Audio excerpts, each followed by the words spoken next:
Dying to self and living for Christ. Colossians 3, 5-6 and Romans chapter 6, 1-7.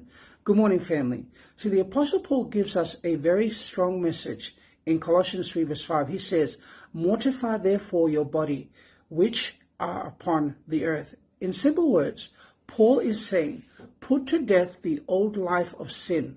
See, that sounds intense, but why would Paul use such strong language?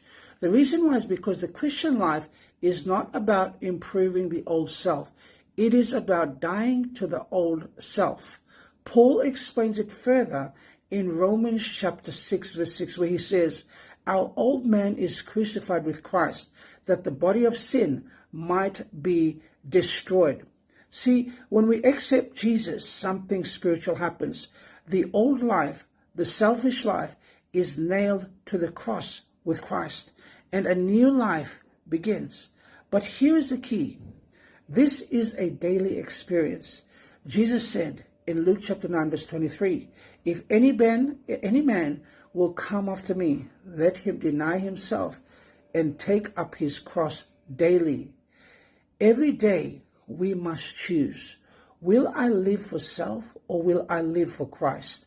See, to be dead to earthliness means we stop allowing sinful desires, pride, anger, and selfishness to control our lives.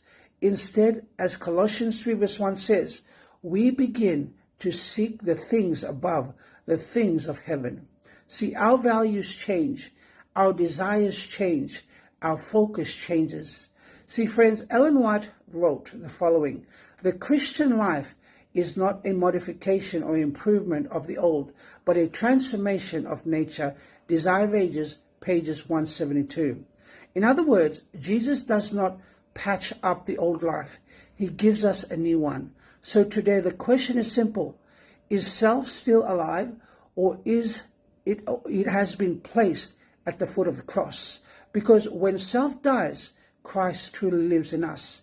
And when Christ lives in us, our lives begin to reflect the kingdom of heaven. God bless.